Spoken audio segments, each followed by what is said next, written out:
Illinois is known to outsiders for Chicago, Abraham Lincoln, and Barack Obama, but the state actually has some really cool and interesting places that get ignored, so why don't we take a look at one of them?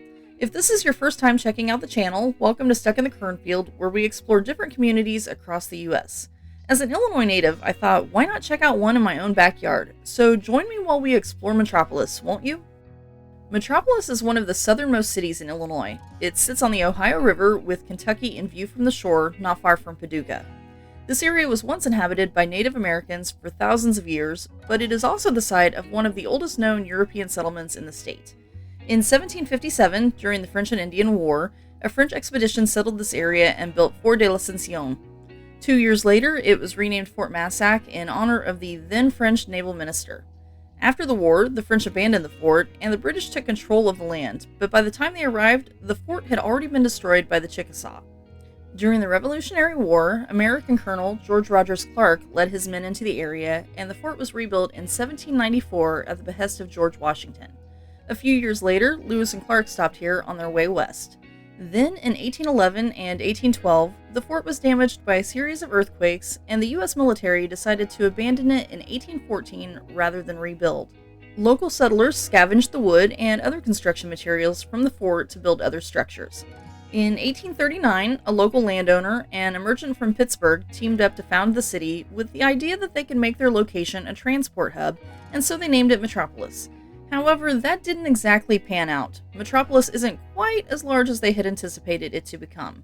Today, there are only 5,903 residents, and although the original settlers were French, very few of the current residents are multilingual.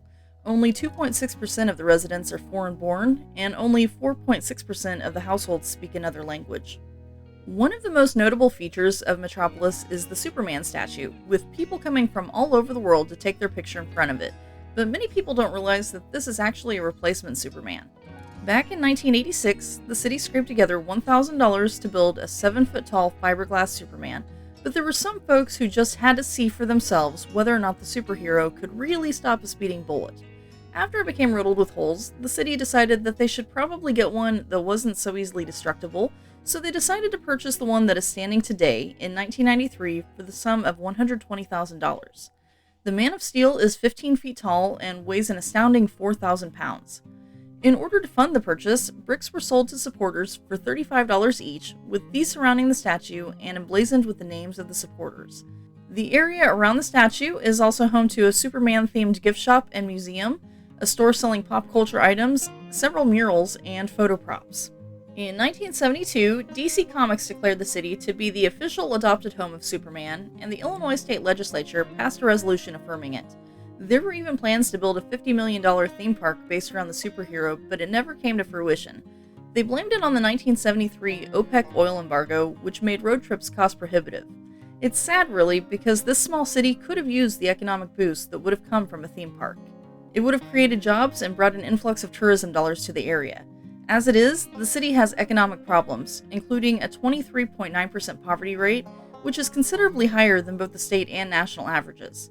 This is due to the median household income only being $40,833, compared to the national median of $64,994 and the Illinois median of $68,428. Part of that might be due to lower educational attainment rates in Metropolis. In Illinois, 89.7% of adults have graduated from high school, and 35.5% have a college degree, but in Metropolis, the adults with a diploma only account for 84.2%, and only 13.8% have graduated from college. This city was once a mining community, but today the three largest industries in this area are healthcare, accommodation and food services, and retail, with one of the more notable employers being the Harrah's Riverboat Casino that is located next to the river. Cities with casinos seem to see more crime, and that is definitely the case with Metropolis. Their crime rate is 151% higher than the Illinois average. They reported 33 violent crimes and 265 property crimes on the last FBI crime report. That makes Metropolis safer than only 9% of US cities, and the chance of becoming a victim is 1 in 21. On the plus side, at a time when housing costs across the country are through the roof, Metropolis remains an affordable place to live. The overall cost of living is 17% below the national average, and housing costs are 49% below the average. The average home price is $81,700, but there are several homes currently on the market for well below that price point. If you're not into comics and Superman, another site to visit in Metropolis is the Hope Lighthouse, located in Dorothy Miller Park near the water's edge. The lighthouse was erected to promote early cancer detection as a beacon of hope for cancer patients and survivors, because, as they say, where there is light, there is hope.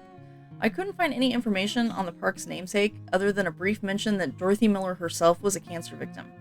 The people behind the project, an organization called the Hope Light Foundation, have resources listed for those who need assistance getting screenings or just want additional information on cancer statistics. A link will be in the description. Another interesting fact about Metropolis is that it is the final resting place for a man named Robert Franklin Stroud, who was better known as the Birdman of Alcatraz. He was a convicted murderer who, while in solitary confinement at Leavenworth Prison, discovered a nest of injured sparrows and, with nothing else to do, cared for them. This apparently ignited his passion for the aviary sciences because eventually he had acquired a collection of approximately 300 canaries. Which leads me to the question of, how does one obtain one canary while in prison, let alone 300?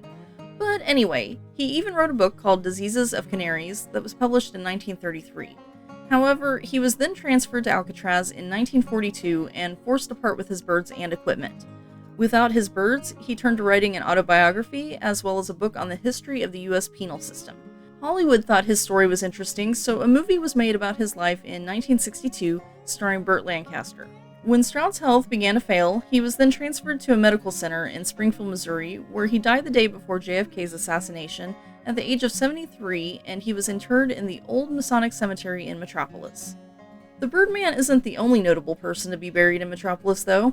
Do you remember that movie, A League of Their Own? It was based on the All-American Girls Professional Baseball League. 3 sisters who played for the Fort Wayne Daisies team in the league grew up in Metropolis. They did all move away after their baseball careers ended, but then towards the end of their lives they moved back to the city, spending their final years in their hometown. The city of Metropolis was also the inspiration for a song by Sufjan Stevens called The Man of Metropolis Steals Our Hearts. It was on his album Illinois, which is styled as Sufjan Stevens invites you to come on feel the Illinois, with an E on the end, which I think is kind of clever. Hopefully Metropolis will figure out a way to turn things around for its residents so they can stop losing people to Kentucky. I'm rooting for you, Metropolis. I hope you enjoyed this video. If so, hit the thumbs up. If you'd like to support the channel, consider subscribing if you haven't already, or becoming a member of the channel. You can even follow me on social media if you want. I'm on Facebook, Twitter, and Instagram. I also have updated merch, which should be visible under this video. Thank you so much for watching. Until next time, I remain stuck in the cornfield.